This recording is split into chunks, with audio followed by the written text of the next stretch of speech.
기도하는 사람은 그 누구라도 이런 질문을 갖기 마련입니다. 하나님이 정말로 내 기도를 들어주시는가라고 하는 것입니다. 그런데 그런 우리에게 우리의 기도가 과연 응답되느냐, 이런 질문을 갖기 마련인 우리에게 오늘 이 본문의 답은 아주 명확합니다. 하나님은 우리의 기도에 응답해 주신다고 하는 것입니다. 하나님은 우리의 기도에 응답해 주신다. 1절을 보면 그렇죠. 오늘 시인은 이렇게 말합니다. 자기가 부르짖었더니 하나님은 그 부르짖음에 귀를 기울이시고 그 기도를 들으시더라는 거죠. 예. 그러면서 그 다음 2절에서 이 시인은 하나님께서 자기 기도를 들어주시고 그로써 자기를 어떻게 해주셨는지, 구체적으로 자신을 어떻게 해주셨는지, 그걸 이야기해 주는데 뭐라고 이야기하냐면, 2절은 우리 다시 한번 읽었으면 좋겠는데 제가 읽어드리죠. 나를 기가 막힐 웅덩이와 수렁에서 끌어올리시고 내 발을 반석 위에 두사 내 걸음을 견고하게 하셨도다. 시인이 고백한 이 말을 있는 그대로 읽는 것도 중요한데 이 구절을 뒤집어서 생각해 보는 것도 중요합니다. 이 말씀을 뒤집어서 생각해 보면 그러면 하나님께서 그의 기도를 들어주시기 이전에 그의 형편이 어떠했는가, 이제 그걸 우리가 여기서 캐치할 수가 있는데, 그 전에 하나님이 그의 그 기도에 응답해 주기 전에 그는 웅덩이에도 빠지고 또 수렁에도 빠지고 그랬던 겁니다. 그리고 그가 선 땅은 그냥 걸음 걷기에도 든든하지 않은 불안한 땅이었다라고 하는 거죠. 그런데 그런 와중에 그가 웅덩이에도 빠지고 수렁에도 빠지고 또 걷기에도 불편한 그런 땅 한복판에 있었을 그때에 그가 하나님께 부르짖었더니 하나님이 어떻게 해주셨다는 겁니까? 그의 기도에 응답해 주사 그의 모든 삶을 그 이전과 다르게 하셨는데, 그가 어떻게 노래하죠? 자기 기도를 들어주셨고 그래서 자기를 그 웅덩이와 수렁에서 끌어올려 주셨다, 이렇게 얘기합니다. 그리고 자기 기도를 들어주셔서 자기가 살면서 걷는 그 걸음을 얼마나 든든하게 해주셨냐면 마치 반석 위에서 그 걸음을 걷는 것처럼 해주셨다. 이제 그렇게 지금 시인은 노래하고 있는 겁니다. 그러니 여러분, 이렇게 고백하고 있는 이 시인의 이 고백을 들으면 얼마나 그의 자신감이 우리에게 분명히 느껴집니까? 그는 한치의 의심이 없는 거예요. 내가 기도했더니 하나님은 응답해 주셨다는 거예요. 그리고 자기가 기도했는데 그 기도의 응답이 이렇게 구체적이었다는 겁니다. 이렇게 한둘이 아니고 여러 방면에서 하나님은 내 기도를 응답해 주셨다, 들어주셨다. 그러니까 여기에서 지금 이 시인이 자기가 이 고백하는 데 있어서 뭐 긴가민가 하는 게 없어요. 내가 이렇게 말하는데 뭔가 실수가 있나? 내가 이렇게 얘기하는 게 맞나? 뭐 이런 기색이 그에게는 하나도 느껴지지 않습니다. 뭐 오늘 5절에도 보면 그렇게 돼 있잖아요. 내가 널리 알려 말하고자 하나 너무 많아서 그 수를 셀 수도 없나이다. 그러니까 뭐 기도했을 때에 우리 하나님이 내 기도에 응답해 주셨다, 여기에 대해서 조금도 주저함이 없는 거예요. 하나님은 뭐 무조건이죠. 무조건 응답해 주신다. 반드시 응답해 주신다.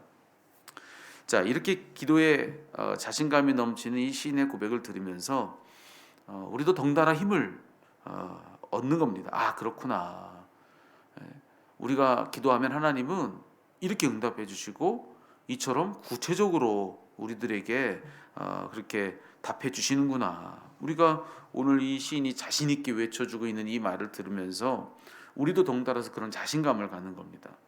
저는 바라기는 오늘 이 시인의 한치의 주저함 없이 고백하는 이 고백들을 이 아침 우리가 다 들었는데, 여러분, 그는 우리와 똑같은 인생을 산 누군가입니다. 여기 다윗의 시라고 이렇게 되어 있지 않습니까? 이거는 뭐 하늘 저 천상의 존재가 이 땅에는 없는 저 하늘에 나 있는 누군가가 이렇게 지금 얘기하고 있는 게 아니거든요. 우리가 똑같은 삶을 살았던 누군가가 내가 기도했더니 우리 하나님 내게 응답해 주셨는데 이렇게 해주셨다고, 그 응답이 셀 수 없다고, 난 너무 분명하게 그걸 안다고 지금 이렇게 얘기해 주고 있는 그런 이야기를 우리가 이 새벽에 듣는 거죠. 여러분, 이 음성, 이 고백을 듣는 우리들이 여러분 기도에 대한 자신감을 덩달아 갖게 되는 그런 은혜가 있기를 축원합니다. 우리도 여기 이 다윗의 이 고백을 듣고 그 확신을 갖는 거야. 아, 그렇구나. 하나님 응답해 주시는구나.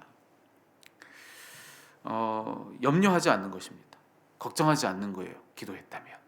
예, 내가 기도했다면 하나님이 실로 이와 같게 우리에게도 응답해 주신다면, 여러분 이게요 글로 기록되었다는 사실에서 우리는 더 확신을 얻는 겁니다. 여러분, 하나님께서 다윗이 이런 노래를 했다 할지라도 우리 하나님께서 다윗이 살던 그때에 불렀던 노래를, 여러분 지금 우리가 살고 있는 이 시대가 몇 년도입니까? 2022년도입니다. 그때 이 다윗이 2022년도라는 이 해를 상상이나 했을까요? 이 어마어마한 세월 동안에 이 노래가 잊혀지지 않고 오늘까지 남아서 우리로 하여금 이 말씀을 묵상하게 하는 것은, 이거 누가 한 일입니까? 다윗이 한 일입니까? 아니에요. 하나님이 하신 일이거든요. 하나님이 글로 남겨주셨기 때문에 우리는 이 노래를 오늘 이만큼의 시간이 흘러서 읽고 있는 겁니다. 하나님께서 이 노래를 글로 남기셨다는 얘기는 무슨 뜻입니까? 보증하신다는 얘기예요. 예. 그냥 말로만 하는 게 아니라 글로 남겨놨다. 증거를 남기셨다는 거거든요. 보증이 확실하다는 겁니다. 여러분, 이 구절을 여러분 분명한 그런 하나님 말씀으로 듣고 오늘 기도에 자신감을 갖는 여러분 되기를 축원합니다. 네, 하나님 응답해 주시는 거예요. 반드시 응답해 주신다.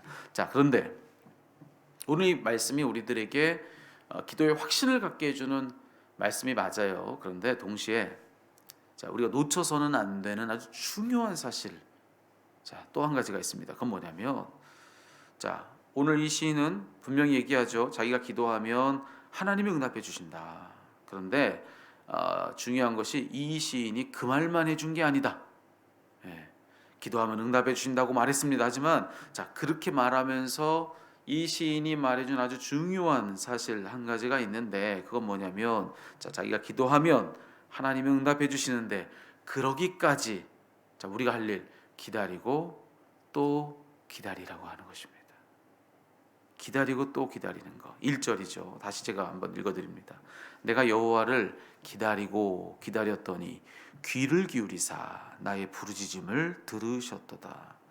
여러분, 여기에 하나님이 내가 부르짖었더니 내 부르짖음을 들으셨도다, 이 말만 있는 거 아니라고요. 오히려 그보다 오늘 이 시인이, 이 다윗이 더 힘주어 얘기하고 있는 건 뭐냐면 기다리라는 거예요. 내가 기다리고 기다렸더니, 그냥 기도했더니가 아니에요. 기도했더니가 아니라 기다리고 기다렸더니, 하나님은 내 그 기도에 귀를 기울이사 나의 부르짖음을 들으셨다. 여기 애초에 시작할 때 내가 부르짖었더니 이거 아니잖아요. 그냥 기다리고 기다렸더니 이거부터 나와. 이게 무슨 얘기냐면은, 기도에 있어서는 뭐 부르짖는 것, 여러분 그게 전부가 아니라는 겁니다. 여기 모든 기도에 관한 그의 선포를 하는 데 있어서 기다리고 기다렸다 이 말부터 했다는 얘기는 뭐냐면은, 기도의 기본은 기다림이라는 거거든요. 예, 기다림이 없는 기도는 없다는 겁니다. 예, 우리의 기도에는 자, 무엇이 기본이냐? 기다리는 거예요. 그런데 그냥 기다리는 것도 아니고 기다리고 기다리는 것. 여기 두 번 이렇게 말해주고 있다는 점이 아주 의미심장한 겁니다. 예. 하나님이 자기의 기도를 들어주셨는데 그게 그냥 된 게 아니다. 그러기까지는 기다림이 필요했는데, 그냥 한 번을 기다린 것만이 아니라 또 한 번을 기다렸다는 겁니다. 이게 무슨 얘기겠습니까? 끝까지 기다렸다는 거예요. 끝까지. 여러분, 기도하는 사람들 중에요, 끝까지 기다리는 사람 이기는 장사 없습니다. 예, 끝까지 하나님 응답해 주실 때까지 기다리는 사람, 여러분 그 사람 누구도 못 이겨요. 하나님도 그런 사람은 못 이기시는 것 같아요. 끝까지 기다리는 사람, 예, 여러분 그의 기도는 분명히 응답된다는 겁니다. 끝까지 기다리는 그 기다림 필요하다라고 하는 그런 조언을 다윗이 오늘 이 아침에 우리들에게 들려주고 있는 것이죠. 자, 이것이야말로 바로 모든 기도자들이 귀담아 들어야 할, 잊지 말아야 할, 꼭 기억해야 할 기도자의 강령이다. 예, 기도하는 사람은 기다리는 사람이다. 기다리지 않는다면 그 기도 아니다라고 이야기를 해주고 있는 거예요. 모두가 기도하지만 여러분 모두가 응답을 누리는 건 아니거든요. 그런데 이유가 무엇인가? 여러 가지 이유를 얘기할 수 있겠죠. 하지만 그 중에서 제일 먼저 점검해 봐야 되는 거는 뭐냐? 여러분, 우리가 가전제품을 사도요, 설명서를 보면 그 마지막에 뭐가 있냐면은, 자, 이런 증상이 있을 때 그때 자, 뭘 점검해 보십시오라고 하는 설명들이 뒤에 있는 걸 보게 됩니다. 근데 여러분 그거 보면 되게 재밌습니다. 여러분 이 가전제품에 뭐가 버튼을 눌렀는데 안 되고 뭐 했는데 뭐 어떻게 되고 소리가 나지 않고 자 그랬을 때 해결책하고 제일 마지막에 여러분 뭐라고 써 있는 줄 아십니까? 제일 먼저 확인하게 하는 거는 코드가 꼽혀 있는지를 확인하십시오. 요거부터 나와 있어요. 이거 당연하다고 생각하잖아요, 여러분 우리가. 근데 그것부터 확인하라는 거예요. 제일 기본적인 것부터 확인하지 않고 이거 고장 났다고 전화하지 말라는 거죠. 여러분 기도자에게 있어서도 제일 먼저 점검해 봐야 될 게 있어요. 모두가 다 이 문제는 아닐 수 있습니다. 하지만 모든 기도자가 반드시 다 점검해 봐야 될 가장 중요한 문제가 있는데, 내 기도는 응답되지 않아, 하나님 나 안 들으셨어, 이러기 전에 제일 먼저 점검해 봐야 되는 가장 중요한 문제, 마치 코드가 꼽혀 있는지를 확인해야 하는 것처럼 제일 먼저 점검해야 될 문제는 내게 충분한 기다림이 있었는가 라고 하는 거예요. 네, 내게 충분한 기다림이 있었는가. 네. 모두가 다 기도하지만 모두가 다 응답받는 건 아니라고 했습니다. 자, 그랬을 때 점검해 봐야 되는 것은 내게는 충분한 기다림이 있었는가. 내 기도가 응답되기까지 그걸 위한 필요한 시간을 내가 충분히 기다렸는가. 기다림이 모자란 것은 아닌가. 하나님 응답해 주심에도 불구하고 그걸 못 기다리고 있는 것은 아닌가. 내 너무 조급한가, 성급한가. 여러분 그것을 우리가 점검해 봐야 된다라고 하는 것입니다. 여러분 생각에는 어떻습니까? 오늘 이 자리에 기도하는 분들 모이셨는데 여러분의 기도에는 기다림이 있습니까? 늘 기다림이 없는 것이 내 기도가 능력을 채 갖추지 못하는 이유는 아닐런지 오늘 새벽에 다 한 번씩 모두 점검해 봤으면 좋겠어요. 여러분 이런 가사의 복음성가가 있습니다. 여러분 주님의 시간에라고 하는 찬양, 여러분 아시는 분들 많으실 거예요. 여러분 그 찬양은 우리에게 이런 고백을 하게 합니다. 주님의 시간에 그의 뜻 이루어지리 기다려. 하루하루 살 동안 주님 인도하시니 주 뜻 이룰 때까지 기다려. 기도하는 모든 이들에게 이 찬양은 기다리라고 권면합니다. 기다려. 그 뜻 이룰 때까지 주님께서 하루하루 살 동안에 주님이 인도하실 거니까. 그러니까 주님의 그 뜻 이루어질 때까지 너 기다려. 믿음은 열심히 소리내어 기도하게 하는 힘도 믿음이에요. 열심히 힘껏 기도하게 하는 힘도 믿음인데, 또 믿음은 기다리게 하는 힘입니다. 기도했다면 하나님 신실히 응답해 주실 것을 믿고 기다리는 겁니다. 기다리는 거예요. 그분의 시간대에 모든 일이 이루어질 것을 믿고 내 시간대를 가지고서 먼저 조급히 여기지 않는 것입니다.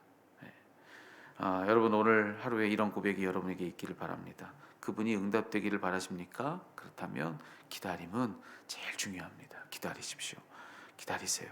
그렇게 기다릴 수 있는 힘이야말로 믿음인데, 여러분 그런 믿음까지를 갖고 오늘 기도의 자리에 설 수 있는 저와 여러분 우리 모두이기를 바랍니다. 우리의 기도를 응답해 주실 그분을 기다리는 그런 오늘 한 날 되기를 살아계신 우리 주님의 이름으로 축복합니다.